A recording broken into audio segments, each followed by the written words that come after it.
अस्सलामुअलैकुम फ्रेंड्स हम नावल का नेक्स्ट पार्ट स्टार्ट करते हैं। देख लो सलार, तुम्हारा बेटा मेरी बीवी के साथ सरेआम फ्लर्ट कर रहा है। अदील शाह ने मुस्कुराते हुए शरारत से सलार को कहा तो तायशा बेगम ब्लश कर गई।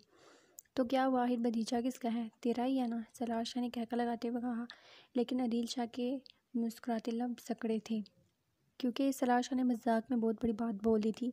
और वही जारिया बेगम ने सलार शाह की बात सुनते ही एक दंजिया मुस्कुराहट से अदील शाह को देखा और यही मुस्कुराहट अदील शाह के जिस्म में आग लगा गई थी। अदील शाह ने अपने गुस्से को जब्त कर लिया।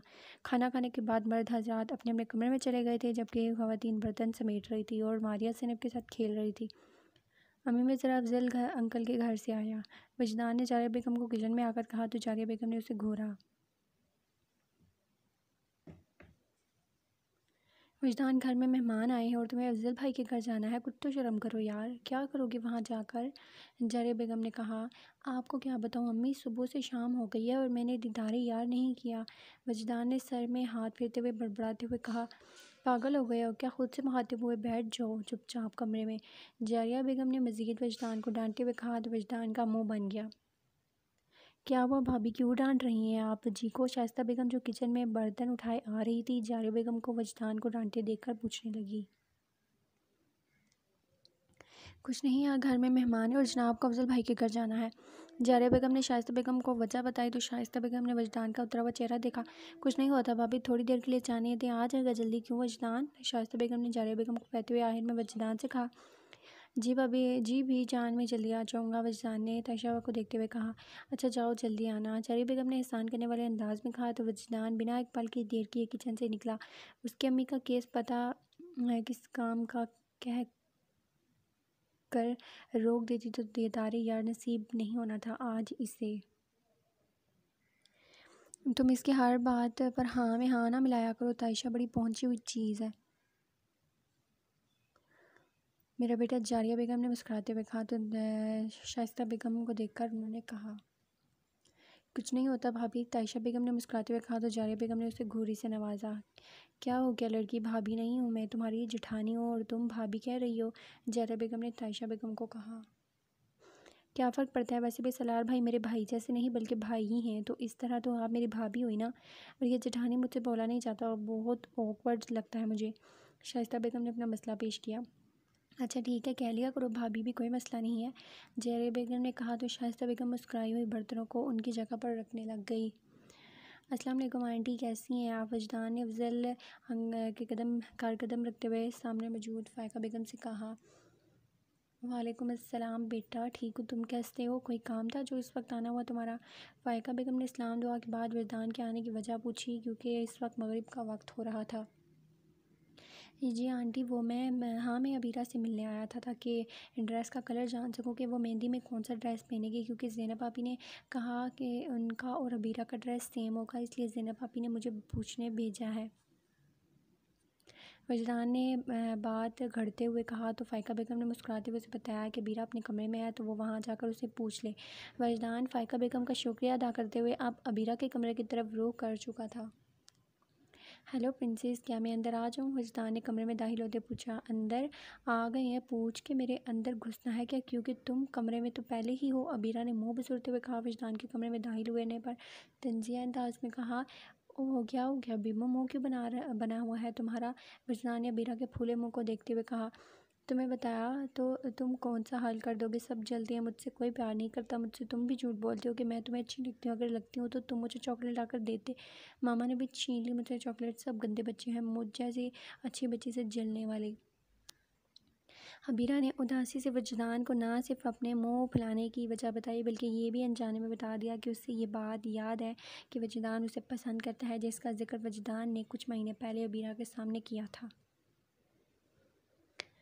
ओ माय गॉड, मेरी प्रिंसेस मुझे गंदा बच्चा कह रही है, जबकि ये गंदा बच्चा अपनी अच्छी बच्ची अपनी प्रिंसेस के लिए सबसे छुपाकर चॉकलेट लाया था। वजदान ने मसनूई उदासी ज़ाहिर करते दुख से कहते हुए अपनी जेब से चॉकलेट निकालते हुए कहा, अरे नहीं नहीं, मैंने तुम्हें थोड़ी ना गंदा बच्चा कहा है, मैंने तो उनको कहा जो मुझे चॉकलेट खाने नहीं देते, तुम तो अच्छे बच्चे हो ना, लाओ दो मुझे चॉकलेट मेरे प्यारे वजी।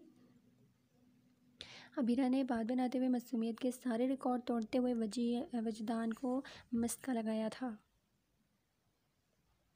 वजदान तो अबीरा के वजी कहने पर दिलो जान से नसार हो चुका था, क्योंकि अबीरा वजदान को वजी बस मतलब पढ़ने पर ही कहती थी, और अब तो सबसे बड़ा मतलब पड़ चुका था, चॉकलेट जो लेनी थी।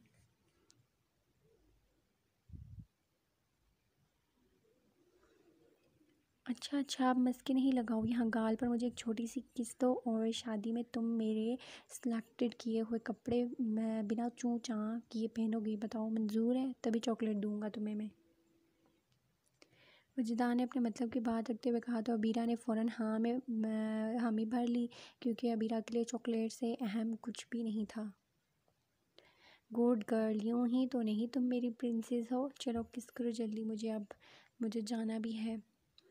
वजदान ने अपना गाल अबीरा के चेहरे के करीब करते हुए प्यार से कहा, तो अबीरा ने आंखें बंद किए अपने लब वजदान के गाल पर रखे। आप दो चॉकलेट। अबीरा ने हाथ बढ़ाकर वजदान से चॉकलेट मांगी। ओफ, तुम मुझे एक दिन मार डालोगी बिमो। वजदान ने अपना हाथ उसकी गाल पर रखते हुए कहा, जहां अभी अबीरा ने अपने लब रखे थे। मेरी चॉकलेट। अबीरा ने वजदान की बातों को नज़रअंदाज करते हुए दोबारा चॉकलेट मांगी, तो वजदान ने शराफत का मुजाहरा करते हुए चॉकलेट अबीरा के हाथ पर रख दी और खुद घर जाने के लिए कमरे की तरफ निकल गया, जबकि अबीरा चॉकलेट के साथ भरपूर इंतजार करते हुए उसको खोलने में मसरूफ़ हो चुकी थी। दोनों शाह हाउस में उसकी शादी की तैयारियां शुरू हो चुकी थी। मुश्किल से एक हफ्ता रहता था हिजर और ज़ैनब के निकाह में, इसलिए दोनों घरों में तैयारियां रूज पर पहुंची हुई थी। वजी बात सुनो। ज़ैनब ने वजदान को पुकारा, जो डेकोरेशन बॉय के साथ घर को सजाने में मसरूफ़ था। जी ज़ैनब, आप ही बोलें, वजदान ने मसरूफ़ अंदाज में कहा। इधर तो आओ, ज़ैनब ने कहा, तो वजदान अपने हाथ में मौजूद फूलों को डेकोरेशन बॉय को पकड़ा था ज़ैनब के पास आया।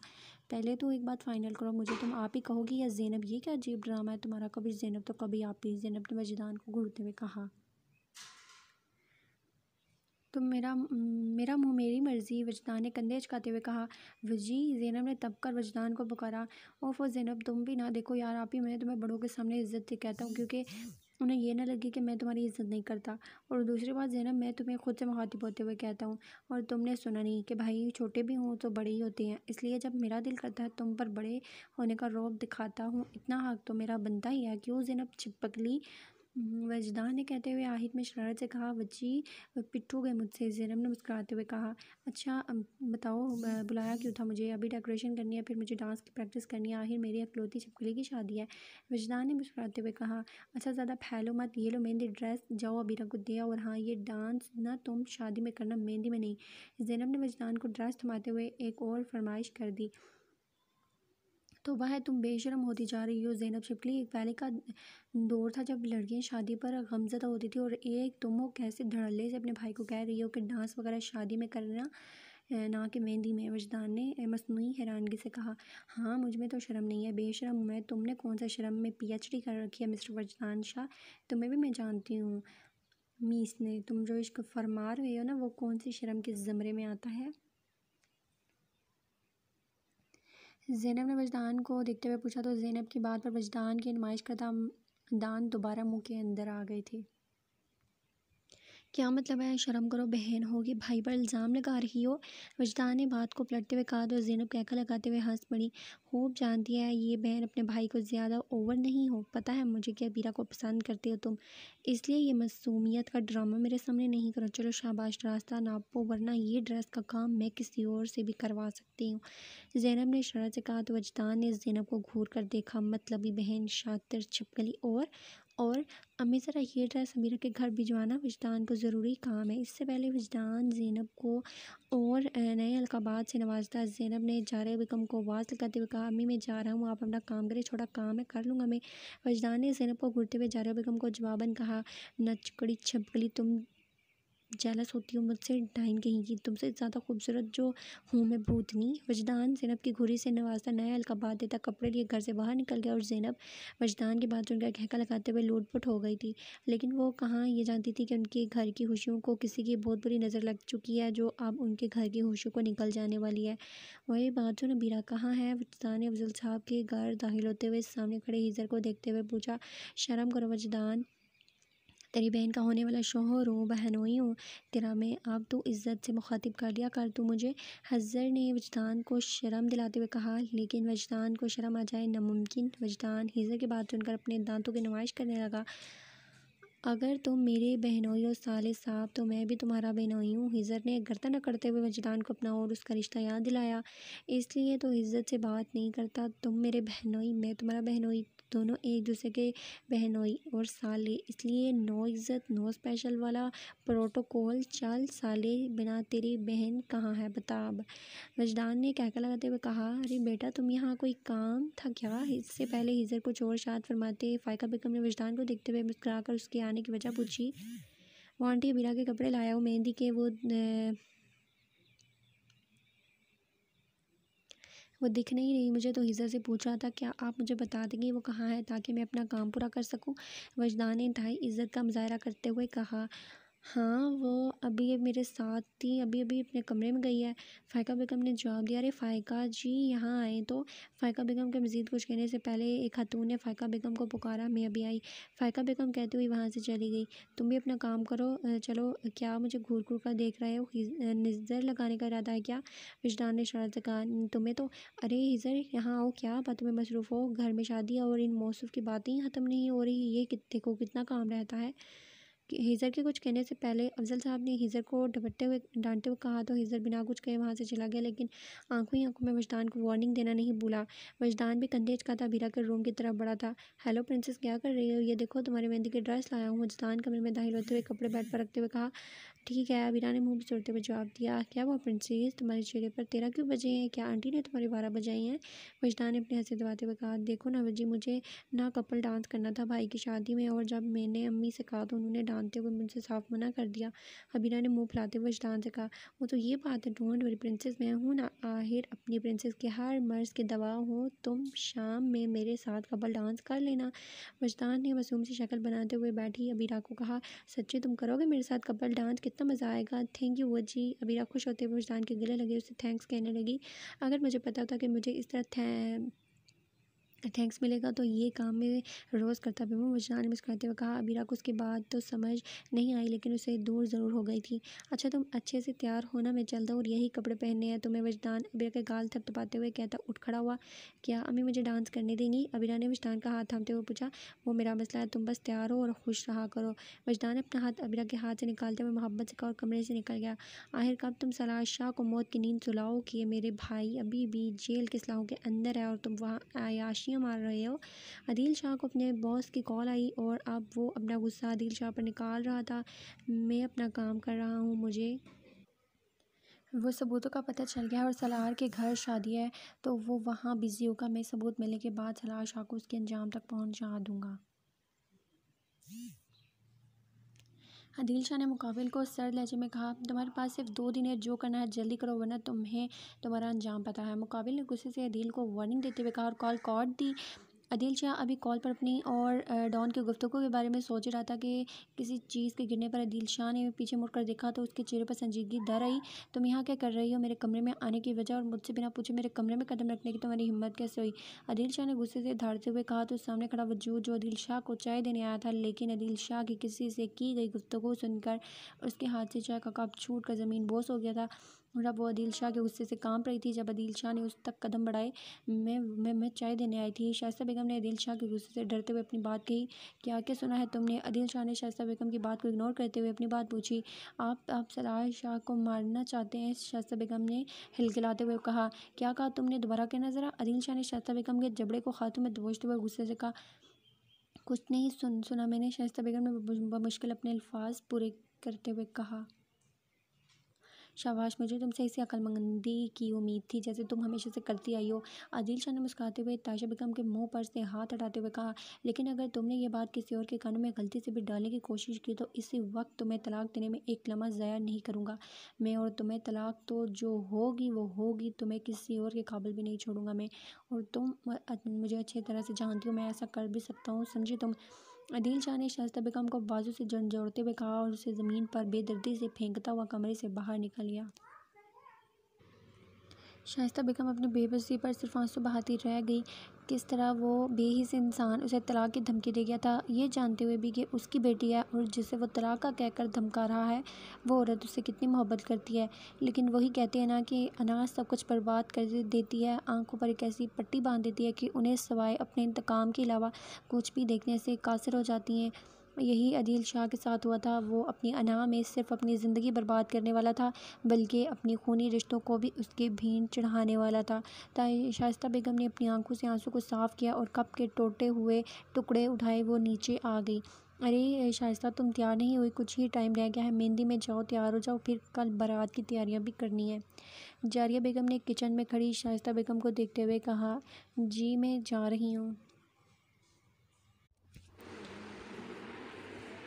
जारिया बेगम ने किचन में खड़ी शाइस्ता बेगम को देखते हुए कहा, जी मैं जा रही हूँ। शाइस्ता बेगम ने अपनी आंखों में नमी को साफ करते हुए बिना मुड़े जवाब दिया, अरे बेगम आप यहाँ आए, चले बाहर, कुछ मेहमानों से मिलवाना है आपको। सलाह शाह ने मुस्कुराते हुए जारिया बेगम से कहा, अरे मगर अभी तो बहुत टाइम है मेहंदी में, मेहमान अभी से आना शुरू हो गए क्या? जारिया बेगम ने हैरत से कहा, आप भी कितनी मासूम है बेगम। सलाह शाह ने शरारत से कहा तो जारिया बेगम शर्मिंदा हो गई। सलाह शाह को जब भी जारिया बेगम को बेवकूफ़ या जल्दी कहना होता था, वो उन्हें मासूम के लक़ब से नवाजते थे। और अब भी जारिया बेगम बेतुका बोल गई थी, शादी का घर है तो मेहमान तो आएंगे ही ना। तभी सलाह शाह के कहने पर शर्मिंदा हो गई। अब चलें भी। सलाह शाह जारिया बेगम को कहता उनका हाथ पकड़े वहाँ से ले गया। शाइस्ता बेगम उनकी बातें सुनकर पीछे सोच में पड़ गई कि उसका शेर एक हंसती खेलती फैमिली को बर्बाद करने वाला है, लेकिन वो क्या कर सकती थी। उसका शोर उसे तलाक की धमकी दे चुका था और अपने शोर और बेटी के अलावा शाइस्ता बेगम की ज़िंदगी में कोई और था भी नहीं। वो बेबस और लाचार थी। अफजल साहब के घर भी खुशी का समा था, हर तरफ गुमागमी थी। पूरे घर को खूबसूरती से सजाया गया था, खास कर हिजर के कमरे को। हिजर ने अपना कमरा बिल्कुल ज़ैनब के कहे के मुताबिक तैयार करवाया था। हिजर तैयार हो गए, तुम आ जाओ, मेहंदी की रस्म पूरी कर लें, फिर हमें सरार भाई के घर भी मेहंदी की रस्म अदा करने जाना है। फ़ायदा बेगम ने हिजर के कमरे में दाखिल होते हुए कहा, माशाल्लाह किसी की नज़र ना लगे मेरी जान को। फ़ायदा बेगम ने हिजर को आईने के सामने तैयार खड़ा देखकर हिजर की बलाई लेते हुए मोहब्बत से कहा, अब चले अम्मी। हिजर ने शरारत से कहा, बड़ी जल्दी है तुम्हें तो। फ़ायदा बेगम ने हिजर के बाजू पर थप्पड़ मारते हुए कहा, चले अम्मी, देर हो रही है, सब इंतज़ार कर रहे हैं, फिर सलार अंकल के घर भी जाना है। अबीरा ने हिजर के कमरे में दाखिल होते हुए फ़ायदा बेगम से कहा, ओ माय गॉड भाई, कितने हैंडसम लग रहे हो आप। अबीरा ने हिजर को देखते हुए आंखें टपटपा कर कहा, तो मेरी गुड़िया कौन सा बुरी है, वो भी तो अपने भाई से भी ज़्यादा हैंडसम है। हिजर ने अबीरा के गॉल पर किस करते हुए कहा, भाई पीछे हटें, मेरा मेकअप ख़राब कर रहे हैं आप। और हाँ, लड़कियां हैंडसम नहीं ब्यूटीफुल होती हैं मेरे बुद्धू भाई। अबीरा ने माथे पर हाथ मारते हुए कहा, अच्छा बस बस अब चलो नीचे। फ़ायका बेगम ने दोनों को कहा और नीचे चल दिए। हिजर की मेहंदी की रस्म शुरू हो चुकी थी और सलाह शाह और जारिया बेगम ने आकर सबसे पहले हिजर को मेहंदी लगाई, क्योंकि उन्हें अपने घर भी मेहमानों को देखना था। अच्छा आप लोग मेहंदी की रस्में करें, हम अब चलते हैं। जारिया बेगम ने मुस्कुराते हुए फ़ायका बेगम से कहा और सलाह शाह के साथ अपने घर चली गई। मेहंदी की रस्म से फारिग होकर सब नाच गाने में मसरूफ़ हो गए थे, लेकिन अबीरा बेसब्री से वजदान का इंतज़ार कर रही थी, जो ना तो उनके घर आया था और ना ही अबीरा को कहीं दिखाई दिया था। अब आना मैं तुमसे बात भी नहीं करूँगी, झूठे हो तुमने उल्लू समझा है ना, बंदर हो ना मैं, बंदर हो तुम। अबीरा गुस्से से खुद ही बड़बड़ाई जा रही थी जब उसे अकब से वजदान की आवाज़ आई, सॉरी यार लेट हो गया। वजदान ने मुस्कुराते हुए अबीरा के सामने आते कहा, कौन? तुम मुझसे बात कर रहे हो? अबीरा ने अनजान बनते हुए कहा। अबीरा के कहने पर वजदान मुंह खोले उसे देखने लगा। यार अब ऐसा तो ना कहो, गलती हो गई, मुझसे तैयारी कर रहा था, मैं बिज़ी था, सॉरी ना प्रिंसेस, प्लीज़ नाराज़ तो ना हो। वजदान ने अबीरा को देखते हुए कहा, हाँ आ रही हूँ। अबीरा ने कहा और मुँह फेरते हुए चलने जाने लगी। तुम्हें किसी ने आवाज़ नहीं दी जो तुम जाने को बोल रही हो? वजदान ने अबीरा का हाथ में संजीदगी से कहा, जाओ तो मुझे बात नहीं करनी तुमसे। अबीरा ने मुँह फैलाए कहा, सॉरी ना प्रिंसेस, तुम्हारी नाराज़गी बर्दाश्त नहीं होती, मुझसे बिज़ी था मैं, तुम्हारे लिए प्लीज़ गुस्सा थूक दो, मेरी प्रिंसेस नहीं हो। वजदान ने कहा, हाँ। अबीरा कहते हुए वहाँ से चली गई। ऐसे नहीं मानेगी मेरी प्रिंसेस, अब तुम्हें अपनी तैयारी दिखानी पड़ेगी मेरी जान, वजदान ने कहा। वजदान ने सारी तैयारी हिजर के घर ही की थी, इसलिए इसने अबीरा की फरमाइश उसके घर ही पूरी करने का सोचा था। 3 घंटे की अंत तक मेहनत से उसने स्टेज डेकोरेट करवाया था। ऊपर दीवार में मौजूद फानूस में फूल सजाए थे जो उसके इशारे पर बारिश की तरह नीचे बरसते थे। कहाँ लेकर जा रहे हो? मुझे छोड़ो, मुझे बात नहीं करनी तुमसे, कहा तो है।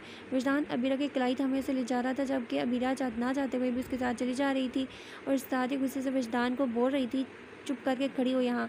वजदान अबीरा को स्टेज पर लाकर खड़े हुए कहने लगा तो अबीरा स्टेज की खूबसूरती देखने में मगन हो गई। वजदान ने आंख के इशारे से सामने खड़े लड़के को इशारा किया तो लाइट्स ऑफ कर दी गई। अरे ये क्या हुआ, ये लाइट अचानक कैसे चली गई? कोई जनरेटर चलाओ, पप्पू कहाँ है, उसे बोलो जनरेटर चलाने के लिए, फ़ायका बेगम ने कहा। इससे पहले कोई और को कुछ इरशाद फरमाता कि म्यूज़िक स्टार्ट हो चुका था और म्यूज़िक के स्टार्ट होते ही लाइट भी हो चुकी थी। सब की नज़र स्टेज पर मुंह फैलाए अबीरा पर पड़ी। वजदान ने दोनों खड़े इतने प्यारे लग रहे थे कि सबके मुंह से बेसाख्ता माशाल्लाह निकला था।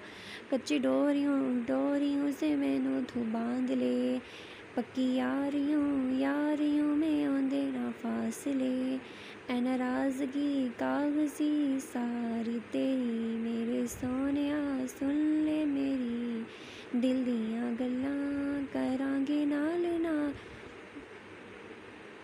वजदान अबीरा का दायां हाथ अपने कंधे पर रखे, अपना एक हाथ अबीरा की कमर में डाले, अबीरा के हाथ में अपना दूसरा हाथ थमाए गाने के बोल को अदा कर रहा था। अपनी रूठी हुई प्रिंसेस को मना भी रहा था। साथ में साथ अबीरा जाने के लिए मुड़ी थी जब वजदान ने अबीरा का हाथ थामे उसे अपने करीब करते हुए गाने के बोल अदा किए थे।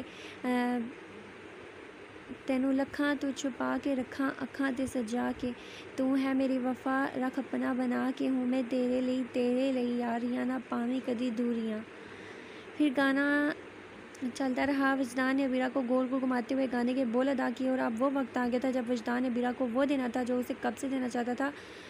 राता कालियां कालियां कालियां ने मेरे दिल सानुले। वजदान ने अबीरा के हाथ को थाम कर नीचे बिठा और उसकी रिंग फिंगर में अपनी जेब से निकाली और रिंग पहना दी जो वजदान ने मंगनी की अंगूठी के तौर पर पहनाई थी। अंगूठी पहनाते फनूस पर मौजूद फूल नीचे अबीरा और वजदान पर गिरे थे जिसने माहौल को और खुशगवार खूबसूरत बना दिया। और अबीरा ने हैरत से अपने मुंह पर हाथ रख लिए थे जब वजदान ने आखिरी बोल अदा किए थे। पता है मैनू क्यों छुपा के देखे तू मेरे नाम से नाम मिला के, दिल दियां गल्लां करांगे नाल नाल बह के, अख नाल अख नू मिला के, दिल दियां गल्लां करांगे रोज़ बह के, सच्चियां मुहब्बतां निभा के। वजदान ने अबीरा के माथे से माथा टकाए गाने के आखिरी बोल अदा किए और गाने के ख़त्म होते ही सब जैसे उस खूबसूरत शहर से निकले थे। वजदान और अबीरा के डांस ने वहाँ मौजूद हर नफूस को अपने सैर में जकड़ रखा था। वजदान अबीरा के माथे से माथा टकाए अब भी खड़ा उन्हीं लम्हों का ज़ेर असर था जब खौल में मौजूद नफूस की भरपूर तालियों और हूटिंग से वजदान अबीरा से अलग हुआ। बरखुरदार तुम अपनी उम्र से ज़्यादा ही काम करने लग गए हो। सलाह शाह जो वजदान को ढूंढने अफजल साहब के घर आए थे वजदान के दिल और दिलफ्रोज रक्स देख कर स्टेज पर वजदान के करीब आते कहने लगे, अबीरा बेटा आप जाए यहाँ से, फ़ायका भी बुला रही हैं आपको। वजदान ने कुछ बोलने से पहले सलाह शाह ने अबीरा से कहा तो वह हाथ से सर हिलाती वहाँ से चली गई। डैड वो अबीरा ने ज़िद की थी कपल डांस की तो मैंने पूरी कर दी। वजदान ने बिना शर्म किए सलाह शाह को कंधे चकाते हुए बता दिया। वजह वो बच्ची है, माना उसे समझ है लेकिन इतनी नहीं कि वो एक लड़के और लड़की की इस हरकत को समझ सके। उसने तुमसे ये ज़िद ड्रामे फिल्म देखकर की होगी लेकिन ड्रामा और फिल्मों में दिखाई जाने वाली बेशर्मी से बच्चों पर गलत असर पड़ता है और इसी के ज़रिए से अबीरा ने भी डांस का कहा। लोग पहले तो मज़े लेते हैं ऐसे लम्हों के और बाद में इसी लम्हों के बारे में ऐसे बोलते हैं कि उन्हें आए ना आए, लेकिन सामने खड़ी उनकी बातें सुन रहे बंदे को शर्म ज़रूर आएगी बल्कि वो तो शर्म से पानी में डूब जाना बेहतर समझेगा। इसलिए जब तक वो 18 साल की नहीं हो जाती तो मैं इससे इस तरह का कोई भी रद्द-ए-अमल नहीं करोगे, समझे मेरी बात। सलाह शाह ने वजदान के गाल थपथपाकर समझाते हुए कहा तो वजदान ने हाँ में गर्दन हिलाई। आप चलो मेहमान नवाजी करनी है, मतलब कि अब मेहमानों को खाना सर्व करना है। सलाह शाह ने मुस्कुराते हुए कहा तो वजदान ने भी मुस्कुराते हुए उनके साथ चलना शुरू कर दिया। मेहंदी की तकरीब दोनों घरों में बहुत अच्छे से सरअंजाम दी गई थी। जो मेहमान घर के आसपास के थे वो तो अपने अपने घर चले गए जबकि दूर से आए मेहमान सलाह शाह के घर ही रहाइश पजीर हो गए। और अब कल निकाह का दिन था इसलिए काम से फ़ारिग होकर सब थोड़ी देर नींद लेने की गर्ज से अपने अपने कमरे में जा चुके थे। वो आसपास नज़रें दौड़ाए बहुत एहतियात के साथ ज़ैनब के कमरे की खिड़की की दीवार की तरफ से ऊपर चढ़ने लगा और बिलाखिर इतनी मेहनत के बाद वो ज़ैनब के कमरे की खिड़की को फलांगता हुआ कमरे में दाखिल हो गया। लेकिन सामने का मंजर देखकर हैरत के मारे मुंह खोले खड़ा अपनी होने वाली बीवी को गधे घोड़े बेच कर दुनिया जहान से बेगाना सोते पाया। हिजर ने मुस्कुराते हुए ज़ैनब की तरफ कदम बढ़ाए और बेड पर ज़ैनब के करीब बैठकर उसके माथे पर मोहब्बत की महर सब्त की। ज़ैनब हिजर के किस करने पर किस्मसाक के दोबारा नींद की वादियों में उतर गई। ओ खुदाया, क्या होगा मुझ मासूम बच्चे का जिसकी बीवी इतनी गहरी नींद सोती हो? वो क्या हाक अपने शोर को संभालेगी?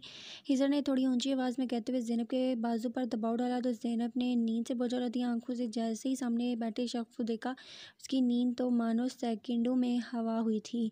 आप यहाँ? ज़ैनब बड़बड़ा कर उठते हुए हिजर को देखने लगी। यस माय डियर वाइफ, में यानी तुम्हारा कुछ घंटों में होने वाला मजाजी खुदा, अल्फाज में या फिर सादा अल्फाज में कहूँ तो शोहर।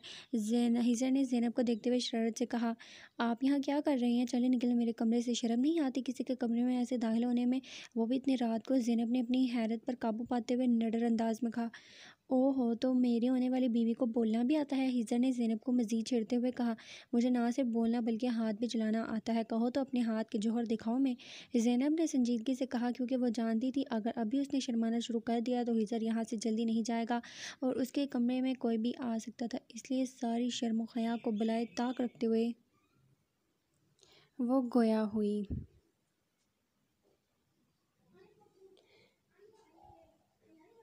तौबा तौबा, कैसा ज़माना आ गया है। अब नौबत यहाँ तक आ गई है कि बीवी अपने शौहर पर तशद्दुद करेगी और मज़लूम शौहर जो अपनी बीवी के दीदार के लिए इतनी मेहनत से खिड़की फलांग कर आया उस पर जुल्म के पहाड़ तोड़ेगी।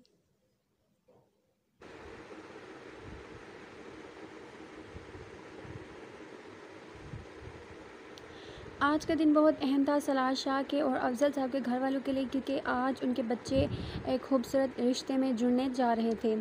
निकाह की सारी तैयारियां हो चुकी थी। दूल्हे साहब और दुल्हन बेगम को हाल में लाया गया था।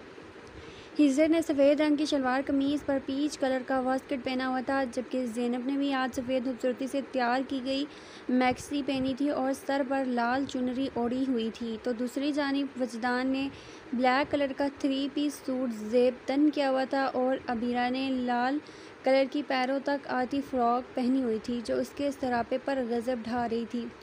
निकाह का वक्त हुआ तो पहले ज़ैनब से उसकी रजामंदी जानी गई, तो ज़ैनब ने 3 दफ़ा सर को हाँ में हिलाकर हिजर को शौहर के रूप में कबूल करके पेपर पर साइन कर दिए। वहीं हिजर ने भी अपनी दिली रजामंदी ज़ाहिर करते हुए मौलवी साहब के पूछे गए अल्फाजों में 3 दफ़ा कबूल है कहकर कई लोगों के सामने ज़ैनब को बतौर अपनी शरीका हयात कबूल किया था। सब मेहमानों ने दिल की गहराइयों से मुबारकबाद दी तो ज़ैनब को लाकर हिजर के साथ बिठाया गया। बहुत खुश लग रही हो? हिजर ने ज़ैनब के करीब होते हुए सरगोशी की तो शर्म के मारे ज़ैनब की हथेलियाँ पसीने से शराबूर हो गई। ओह, अभी इससे पसीने आ रहे हैं, अभी तो रात का हिसाब बाकी है मेरी जान, तब क्या करोगी? हिजर ने जुम्मन कहा तो ज़ैनब गर्दन झुका गई। कैसी लग रही हूँ मैं? अबीरा ने वजदान के सामने आते हुए अपनी फ़्रॉक के घेरे को दाएं बाएं फैलाते हुए मासूमियत से पूछा। बहुत प्यारी लग रही हो।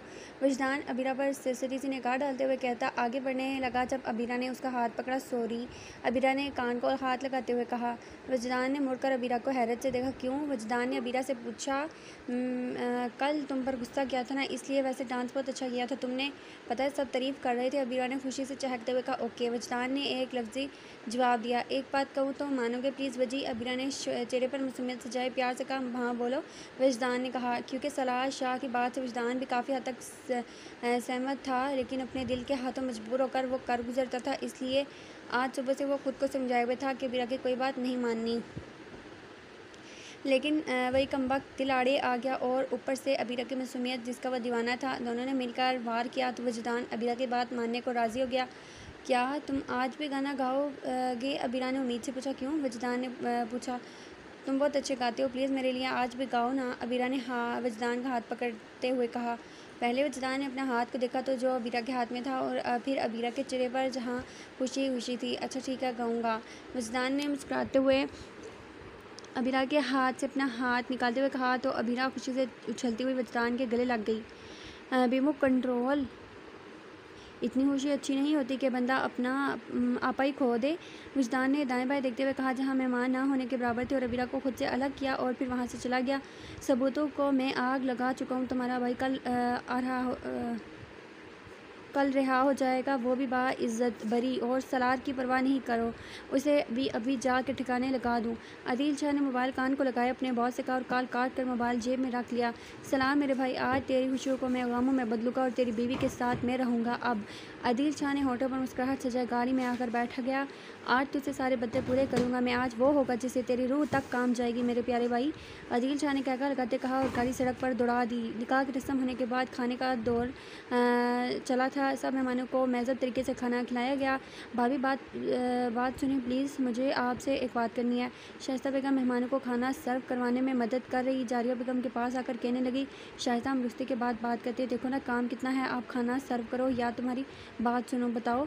शाइस्ता बेगम जारिया बेगम के बाद अब सलाह शाह की तरफ कदम बढ़ा रही थी, लेकिन बेसूद वहाँ से भी वही जवाब मिला जारिया की तरफ से जो मिला था। विजदान कहीं दिख नहीं रहा था और हिस्से स्टेज पर अपनी शरीक हयात के साथ बैठा था, इसलिए उसे डिस्टर्ब करना शाइस्ता को मुनासिब ना लगा।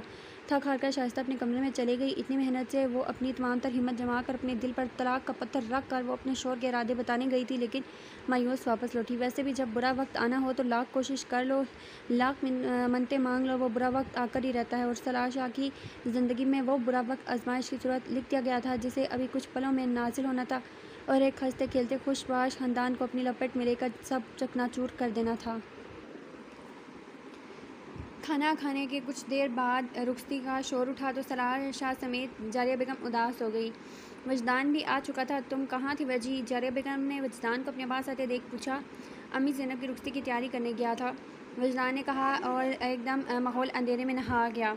अब क्या हुआ लाइट को? सलाह शाह ने परेशानी से कहा था कि एकदम लाइट्स ऑन हो गई और म्यूज़िक शुरू हुआ। म्यूज़िक सुनकर जहाँ जारिया बेगम ने वजदान को घूर कर देखा था, वहीं अबीरा खुश हुई थी क्योंकि उसके वजी ने उसकी ख्वाहिश को पूरा किया। गाना शुरू होते वजदान जारिया और सलाह शाह का हाथ थामे उन्हें एक साथ खड़ा किए गुनगुनाने लगा। छोटे छोटे सपने हों, सपने वो अपने हों, तो यारों क्या बात है, दिल में उजाला हो, खुद को संभाला हो, तो यारों क्या बात है, यही जीना है, यही जीना है, यही जीने की सूरत है, ज़िंदगी खूबसूरत है। वजदान गाना गुनगुनाते हुए अब स्टेज से हिज़र और ज़ैनब का हाथ थामे उन्हें भी हाल के बीच जारिया बेगम और सलाह शाह के पास ले आया था और फिर अबीरा और उसकी फैमिली को भी ले आया था। छोटे छोटे सपने हों, सपने वो अपने हों, तो यारों क्या बात है, सुख अपना जो बांट दो जाके पलट आता है, दुख का दुख हम क्यों करें बांटे घुट जाता है। सुख अपना जो बांट दो जाके पलट आता है, दुख का दुख हम क्यों करें बांटे घट जाता है। और खुशियों को बांट गम की किसी ज़रूरत है, ज़िंदगी खूबसूरत है। वजदान ने आखिरी लाइन सलाह शाह के कंधे थामे उन्हें हौसला देने के लिए अदा की थी, क्योंकि आज सलाह शाह अपना सुख अपनी बेटी किसी और के सपुर्द करने वाले थे। और सलाह शाह ने भी वजदान के हाथों पर अपना हाथ रखे उसे हिम्मत दी थी, क्योंकि आज सलाह शाह के लिए मुश्किल दिन था, वहीं वजदान के लिए भी था, लेकिन वजदान उदास होने के बजाय अपने घर वालों को हौसला दे रहा था। नील गगन की ओट में प्यासा है हर कोई, चांद सितारे सूरज इंसान सबको गिला है कोई, सब अधूरे हैं सबकी कोई ज़रूरत है, ज़िंदगी खूबसूरत है। ये लाइन गाते हुए वजदान अपने बाप को ये याद करवा गया था कि शादी एक ज़रूरत है जिसे पूरी करनी पड़ती है, और इस ज़रूरत का पूरा करने के लिए एक बाप को अपनी बेटी और एक भाई को अपनी बहन देनी पड़ती है, तब जाकर ये ज़रूरत पूरी होती है। कट जाता है जीवन कड़वी मीठी बातों से, कट जाता है जीवन कड़वी मीठी बातों से, सहर तो एक दिन होनी है, क्यों डरता है रातों से, बस हौसले की ज़रूरत है, ज़िंदगी खूबसूरत है। वजदान ने ये लाइन जारिया बेगम और सलाह शाह के कंधों पर अपने बाजू रखे अदा किए, लेकिन ये अल्फाज पढ़ने में जितने आसान थे उतने तकलीफ़दा थे, क्योंकि अपनी बेटी और बहन को पाल पोस कर बड़ा करने के बाद उसको दुनिया जहान की कड़वी मीठी बातों से बचा के अचानक इस तरह अलविदा कर दिया जाता है कि मीठी कड़वी बातें उसका मुकद्दर बन जाती हैं, जिसे ना चाहते हुए भी बर्दाश्त करना पड़ता है इस लड़की को, जिस लड़की ने अपने घर में ऐसी बातें सुनी तक ना हों। गाने के ये अल्फाज अदा करते हुए वजदान की आंखों से भी मोती टूटकर उसके गाल पर गिरे थे, जिसे वजदान महारत से छुपा गया था, लेकिन अबीरा देख चुकी थी। फिर बाद सबको डांस करवाता, सबके चेहरे पर खुशियां बखेरते वजदान ने आखिरी बोल सबके कंधे से कंधा मिलाए घर के अफराद के साथ एक ज़ुबान में अदा किए। सपने वो अपने हों, तो यारों क्या बात है, दिल में उजाला हो, ख़ुद को संभाला हो, तो यारों क्या बात है, यही जीना है, यही जीना है, यही जीना है, यही जीने की सूरत है, ज़िंदगी खूबसूरत है। सब कंधे से कंधा मिला एक दूसरे के हाथों में हाथ डाले गा रहे थे। माहौल इतना खूबसूरत बना हुआ था कि मेहमानों ने पलक झपकने की भी गलती ना की थी। वो पलक झपके और ये खूबसूरत मंजर आंखों से गायब हो जाए। लेकिन देखते ही देखते इस खूबसूरत मंजर में चीहों की आवाज़ गूंज उठी और साथ ही गोलियों की। मेहमान अपनी अपनी जान बचाने के लिए घर से बाहर भागने लग गए थे और देखते ही देखते हाल में सिर्फ अफजल साहब और सलाह शाह की फैमिली रह गई थी। सब यही समझने की कोशिश में थे आखिर हुआ क्या कि अचानक 4 लंबे कद के आदमी हाथों में गन पकड़े हाल में दाखिल हुए। कौन हो तुम लोग और यहाँ क्यों आए हो? सलाह शाह ने निडर अंदाज में पूछा। अबीरा वजदान के हिसार में जबकि ज़ैनब हिजर के हिसार में थी और अफजल साहब ने फायका बेगम के जबकि सलाह शाह ने जारिया बेगम के गिरद बाजू खायल किए हुए थे। सब खौफ और कश्मकश में मुब्तला थे। ऐ चुप कर, मेरे बॉस आते ही होंगे, वही आके तुम लोगों से बात करेंगे। इन आदमी में से एक आदमी ने गन सामने करते कहा तो सब उनके बॉस का इंतज़ार करने लगे कि आखिर पता चले कि हुआ क्या है और वो इनसे चाहता क्या है। गोलियों की आवाज़ सुनते ही शाइस्ता बेगम भी नीचे आई थी, लेकिन घर का माहौल देखकर वो भी हैरान रह गई। वही कोने में लग कर खड़ी हो गई। कुछ ही देर बाद अदील शाह घर में दाखिल हुआ। अदील तुम जाओ यहाँ से, तुम्हारी जान को खतरा है, जाओ। सलाह शाह ने अदील शाह को आता देखकर परेशानी से कहा, रिलैक्स भाई, खतरा मेरी जान को नहीं तुम लोगों की जानों को है। अदील शाह ने मुस्कुराते हुए कहा तो सलाह शाह समेत घर के सारे नफूस हैरानगी से अदील शाह को देखने लगे। ऐसे क्या देख रहे हो? ये सब मेरे आदमी है, तुम्हें क्या लगा मेरा भाई चारा जागा था जो मैं इतने सालों बाद यहाँ आया? अरे नहीं मेरे प्यारे भैया, मैं यहाँ अहमद के केस के सिलसिले में आया था। पहले तो मुझे तुम्हें मारने के लिए कहा गया था, लेकिन फिर मेरे दिमाग ने कहा कि तुम्हें मारने से क्या होगा, और वैसे भी तुमसे हिसाब बेबाक करने थे, इसलिए ये सब किया। अदील शाह ने कहका लगाते हुए कहा, तुम ऐसा कैसे कर सकते हो सलार? कर सकता हूँ, सब कुछ कर सकता हूँ, क्योंकि मुझसे जारिया को अलग किया गया। चाहा था मैंने उससे, अब्बा ने मुझे उससे दूर कर दिया। अम्मा की कसम देकर मुझे दूसरे मुल्क रातों रात भेज दिया, लेकिन अब नहीं। अब जारिया को मेरा होना होगा। मैं तुम्हें मार कर जारिया को लेकर जाऊंगा, बदले में मेरी बीवी रख लो, मैं कुछ नहीं कहूँगा। अदील शाह ने मुस्कुराते हुए कंधा झुकाकर कहा, बस अदील शाह, बस एक लफ्ज़ और नहीं, अपनी गंदी ज़ुबान से हमारे पाक और बेलूस रिश्तों की बेहुरमती मत करो। सलाह शाह ने गुस्से से कहा। दूसरी जानिब अदील शाह की बातें सुनकर शाइस्ता के दिल पर मानो खंजर चला था। उसका शोहर किसी और की इज्जत को अपना बनाने के लिए अपनी इज्जत को किसी और के हवाले करने की बात कर रहा था। अदील शाह की बातें सुनकर शाइस्ता बेगम दीवार का सहारा लिए बैठ गई। मेरे पास फालतू का वक्त नहीं है, मेरी फ़्लाइट 2 घंटे बाद, इसलिए खुदा हाफिज़ भाई साहब। अदील शाह ने कहकर लगाते हुए कहा, अपने हाथ में मौजूद गन का ट्रैगर दबाया और गोली एक पल के 1000वें हिस्से का फासला करते हुए सीधा जाकर सलाह शाह के कंधे पर लगी थी और खून की एक फुहार निकली थी जिसने सलाह शाह को लहूलुहान कर दिया। सलार, जारिया बेगम ने रोते हुए सलार को पुकारा। बाबा वजदान भी रोते हुए दौड़ा। वजदान, अपनी अम्मी और बहन की हिफाजत करना। सलाह शाह ने अटके हुए अल्फाज अदा किए। अबू अबू आंखें खोले, प्लीज़ देखें, आपका वजी आपको पुकार रहा है, प्लीज़ अबू। वजदान ने रोते हुए सलाह शाह को हिलाकर कहा। जारिया बेगम तो बस खामोश बैठी अपने शोहर के लहूलुहान बदन को देख रही थी।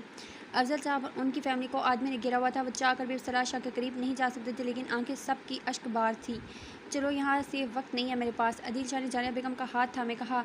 अदील शाह की आवाज़ सुनकर वजदान होश में आया। तुझे मैं नहीं छोड़ूंगा अदील शाह, वजदान ने गुस्से से कहा और पास पड़ी लोहे की राड जो कि तैयारियों में काम आनी थी लेकिन आई नहीं, वही पास पड़ी थी, उसे उठाकर अदील शाह के माथे पर मार दी।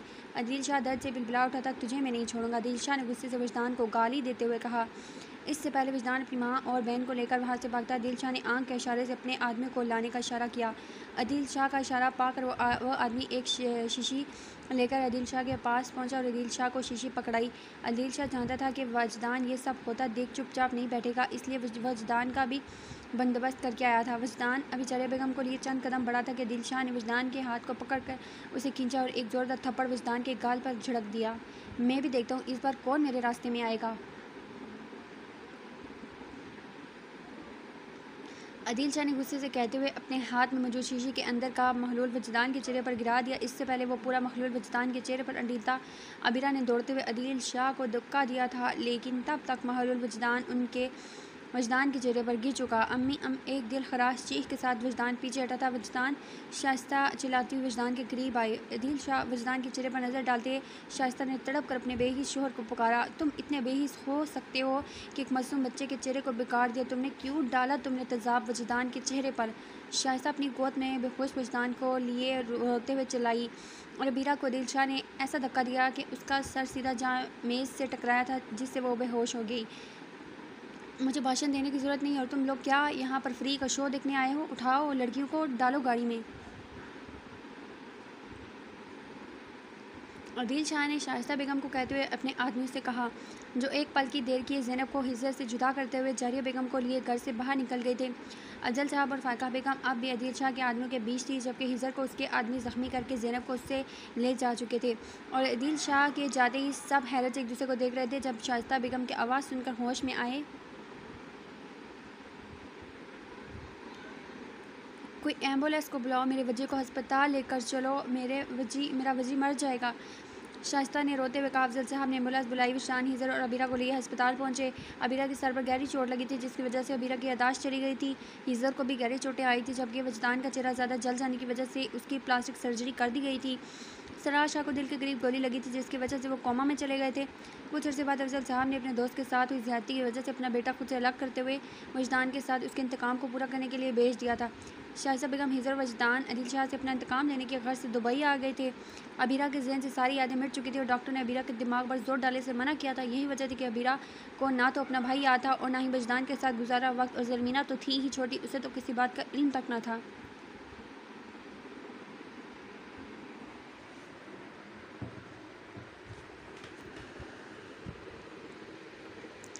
अदील शाह मारिया को लेकर जारिया और ज़ैनब के साथ पाकिस्तान से दूर दुबई आ गया और तब से जारिया अदील शाह के जुल्म का निशाना बनती, उसकी रातों को रंगीनी की वजह बनती थी। जबकि ज़ैनब के नाम ने उसकी इज़्ज़त बचाए रखी थी, इसलिए अपनी माँ के नाम की कदर करते हुए अदील शाह ज़ैनब को सिर्फ अपनी पार्टीज़ में डांस करने के लिए बुलाया करता था। सबको जानते हुए अदील शाह ने अपनी दूर शरीक बहन के साथ एक ऐसा रिश्ता बनाया था जिससे अल्लाह और उसके रसूल ने मना फरमाया था। अदील शाह ने अल्लाह के हुक्म की नाफरमानी की थी, एक सच्चे और पाक रिश्ते की बेखुरमती की थी, अपने भाई के साथ धोखा किया था। लेकिन अदील शाह भूल गया था कि अल्लाह की लाठी बेआवाज़ होती है। और अब अदील शाह पर 10 साल बाद, एक तवील अरसे बाद, अल्लाह की लाठी वजदान और हिजर की सूरत पड़ने वाली थी। अदील शाह को ऐसी मौत मिलने वाली थी कि उसकी मौत दिल को दहला दे। वजदान अबीरा को माजी की खूबसूरत और दर्दनाक पन्नों से निकाल कर हाल मिलाया। अबीरा को बताते हुए एक लम्हा भी ऐसा ना था कि वजदान की आंखें पानी से भरी ना हो। मुसलसल आंखों से मोती टूटकर वजदान के गाल को भिगो रहे थे और वहीं अबीरा की आंखें भी अश्क बार थी। इतना सब कुछ तुमने इतने अरसे तक अकेले बर्दाश्त किया, अबीरा ने वजदान को कहा। जब ज़िंदगी आजमाइश में डालती है ना, तो ना चाहते हुए भी सब कुछ ऐसे अकेले बर्दाश्त करना पड़ता है। ये ज़िंदगी बहुत बेरहम होती है। अबीरा ये नहीं देखती कि जिस पर जुल्म कर रही है वो बच्चा है या बड़ा, बस उसे आजमाइश देनी होती है। फिर भले वो इंसान चाहे जिए मरे, टूट कर बिखर जाए या खुदकुशी जैसी हराम मौत मरे, कोई फ़र्क नहीं पड़ता उस ज़िंदगी को। वजदान ने कहा, मुझे माफ़ कर दो, मैंने तुम्हें हर बार गलत समझा और तुम्हारी बचपन की मोहब्बत का भरम तक ना रख पाई। अबीरा ने कहा, अबीरा, तुमसे जो हुआ वो किस्मत में लिखा जा सका था, लेकिन एक बात हमेशा याद रखना, ये फ़ेसबुक पर बनने वाले दोस्त वक्ती होते हैं। पहली बात तो फ़ेसबुक पर या वैसे अमली ज़िंदगी में भी किसी से दोस्ती नहीं करना, और दूसरी बात, एक लड़की को उसके बाप और भाई जैसी इज़्ज़त और मोहब्बत सिर्फ़ और सिर्फ उसका सर का साया, उसका असल हकदार उसका शोहर दे सकता है, ये नामहरम लड़के नहीं। और सबसे अहम बात, शादी करके इज़्ज़त से लिए जाने वाला मर्द भले रंग और रूप में अच्छा ना हो, उससे कोई फ़र्क नहीं पड़ता, क्योंकि वो मामूली सी शक्ल रखने वाला मर्द तुम्हें लाखों लोगों की भीड़ में अपना महरम बनाता है। जबकि खूबसूरत नकूश रखने वाला खूबसूरत भले मोहब्बत के दावे करता हो, लेकिन वो नामहरम होता है और उससे लड़की की इज़्ज़त की कोई परवाह नहीं होती है। उन्हें अपनी ख्वाहिश पूरी करनी होती है, जिसे पूरी करने के लिए वो मोहब्बत, इश्क, दीवानगी का नाम देते हैं। मोहब्बत करने वाला मर्द ये फालतू के चौंचले नहीं करता, वो लड़की से बाद में बात करता, पहले उसके घर रिश्ता भेजता है। इसलिए लड़कियों की इज़्ज़त उनके हाथ में होती है, और पता है, अगर लड़की का पैर फिसलता है ना, तो वो लड़की अपने साथ अपने घर वालों को भी लेकर करती है। वजदान ने अबीरा का हाथ थामा, उसे समझाते हुए कहा। अबीरा तो बस मिसमराइज़ हुए वजदान को बोलता देख रही थी और साथ अपने खुदा का शुक्र अदा कर रही थी कि उसे इतना प्यार करने वाला और सुलझा हुआ शोहर मिला। तुम बचपन से इतना अच्छा बोलते थे या अभी से क्लासेस ली हैं? अबीरा ने अपना मुंह ठीक करते हुए कहा। क्लासेस तो मैंने और भी बहुत चीज़ों की ली हैं, बताऊं क्या? वजदान ने कहा। नहीं, मैं तो बस। अबीरा वजदान की कुर्बत में कंफ्यूज होती अपनी बात अधूरी छोड़ गई। क्या मैं बताऊं ना? वजदान ने अबीरा के होंठों पर अंगूठा फेरते कहा। मैं थक गई हूँ, मुझे सोना है। अबीरा ने कहा, हाँ थक तो मैं भी गया हूँ, तो क्या इरादा है, उतारे थकन? वजदान ने शरारती अंदाज में कहा, तुम बहुत बड़े हो, हटो यहाँ, तुम बहुत बुरे हो, हटो यहाँ से, मुझे चेंज करना है। अबीरा वजदान को अपनी तरफ बढ़ता देखकर उसे पीछे हटाती उठ खड़ी हुई। यार, अब मैं बुरा बना ही कब हूँ? बुरा बनने वाली हर कोई हरकत करने दे ही नहीं रही तुम। वजदान ने भट पर लेटते हुए कहा। अबीरा वजदान की बातों का नोटिस लिए बगैर वार्डरोब से कपड़े लेकर वॉशरूम चली गई, जबकि वजदान उसे देखता रह गया। उफ वजदान शाह, तुम्हारी किस्मत में सुख है ही नहीं। तेरी ना तो मंगेतर इज्जत करती थी, ना बीवी करती है, तो पैदा ही बेइज्जती करवाने के लिए हुआ है।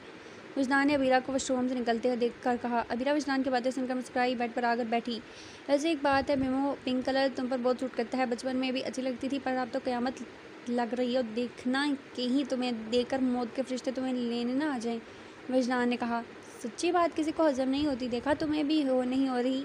वजदान ने अबीरा को खुद को देखता पाकर शरारत से कहा और अपने कपड़े लिए वॉशरूम चला गया। बहुत बुरे हो तुम मिस्टर वजदान शाह, अबीरा ने वजदान को सुनाते हुए कहा। कुछ देर बाद वजदान वॉशरूम से चेंज करके आया तो अबीरा करवट लिए लेटी हुई थी। अबीरा को देखकर वजदान की मुस्कुराहट गहरी हुई। और ओ तो वाइफ नाराज़ हो गई है, वजदान ने मुस्कुराते हुए कहा और अबीरा के बराबर लेट गया। अरे सुनो तो बिमो, नाराज़ क्यों होती हो, मजाक कर रहा था मैं, वजदान ने अबीरा के कंधे थामते हुए कहा। अबीरा ने बस इतना जवाब दिया। यार तुम्हें तो खुश होना चाहिए कि तुम्हें मुझसे हैंडसम शोहर मिला है जिसने अभी तक तुम्हें छुआ तक नहीं। और बताओ तुम ज़रा भला ऐसा कौन कमबख्त शोहर होगा जो अपनी शादी की रात अपनी बीवी को उसका माजी बताकर अपनी रात का बेड़ा गर्क करेगा। वजदान ने हाथ पर अपना सर रखे अबीरा के चेहरे पर थोड़ा सा झुके उससे कहने लगा। यार तुम नाराज़ नहीं हुआ करो, जब तक तुम नहीं बोलोगी, इजाज़त नहीं दोगी, मैं अपना हक नहीं लूँगा, लेकिन थोड़ी बहुत गुस्ताखी कर लिया करूँगा, बंदा हूँ, इतना तो हक बनता है ना। अब मूड अच्छा कर लो, शाबाश। वजदान ने अबीरा के गाल पर हाथ रखते कहा। तो पहली शुरुआत आज से करते हैं। अबीरा को बिना एक पल दिए अबीरा के होंठों पर झुका था और अबीरा के होंठों पर झुके खुद को सराब करने लगा। कुछ देर बाद वजदान ने अबीरा के लबों को आज़ाद किया और अपनी जगह पर लेटे अबीरा को सांसों की रफ्तार नॉर्मल करते देखा। आज के लिए इतना काफ़ी, आप तुम यहाँ सर रख कर सो जाओ। वजदान ने मुस्कुराते हुए अबीरा को अपने सीने की तरफ इशारा करते कहा। मैं यहाँ ठीक हूँ, अबीरा ने नज़र झुकाए कहा। शोर हूँ तुम्हारा, खा नहीं जाऊँगा, चुपचाप यहाँ सर रख के सो जाओ बिमो, वजदान ने संजीदगी से कहा। तो अबीरा ने अपना सर वजदान के सीने पर रख दिया। अब तुम आराम से सो जाओ। वजदान ने अबीरा के बालों को मैं उंगलियाँ चलाते हुए कहा तो अबीरा आंखें मूंदे नींद की वादी में चली गई। सुबह हिजर की आंख अपने मुँह पर किसी गीली चीज़ के एहसास के तहत खुली। आंख खुलते सामने का मंजर देखकर हिजर के चेहरे पर मुस्कुराहट आ गई। ज़ैनब अभी नहा कर निकली थी और अपने बाल सुखा रही थी जब बालों का पानी हिजर के चेहरे पर पड़ा। अरे यार, इतना जुल्म कोई करता है अपने इन खूबसूरत बालों और अपने शौहर पर। हिजर ने ज़ैनब को पीछे से अपने हज़ार में लेते हुए कहा। हिजर पीछे हटो, मुझे बाल सुखाने तो, फिर मुझे अपने कमरे में जाना है। अगर किसी ने देख लिया तो क्या सोचेगा, ज़ैनब ने कहा। क्या सोचेगा, क्या मतलब है, बीवी हो तुम मेरी और मेरे कमरे में नहीं होगी तो कहाँ होगी। शादी 10 साल पहले की तो रुख थी, कल रात को यही सोचेंगे सब। हिजर ने ज़ैनब को दोबारा बाहों में उठाते कहा। तुम इधर जाओ, रात में कुछ नहीं कहा तो इसका मतलब ये हरगिज़ नहीं है कि तुम अपनी मनमानी करो, ज़ैनब ने हिजर को घूरते हुए कहा। हाँ तो मनमानी करने का लाइसेंस मैं 10 साल पहले ही ले चुका हूँ, वो अलग बात है कि मनमानी आप कर रहा हूँ, हिजर ने ज़ैनब को देखते कहा। बस एक बार इस अदील शाह को उसके अंजाम तक पहुँचा दो, फिर हमारे बीच कोई दूरी नहीं रहेगी।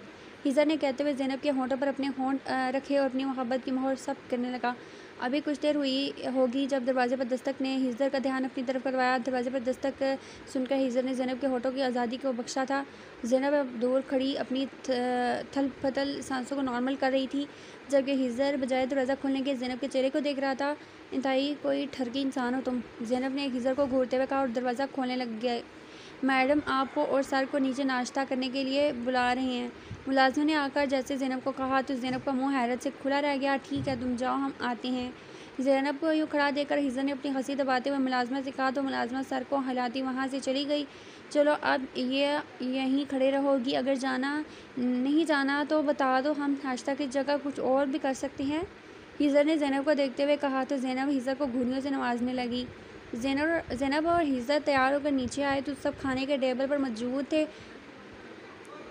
अस्सलाम वालेकुम, ज़ैनब ने सबको सलाम किया। वालेकुम सलाम, बहुत लेट कर दी उठने में, जारिया बेगम ने ज़ैनब का शर्माया रूप देखकर कहा। तो ज़ैनब अपनी नज़र झुका गई। नाश्ता करें, हिजर ने बात को पलटते कहा।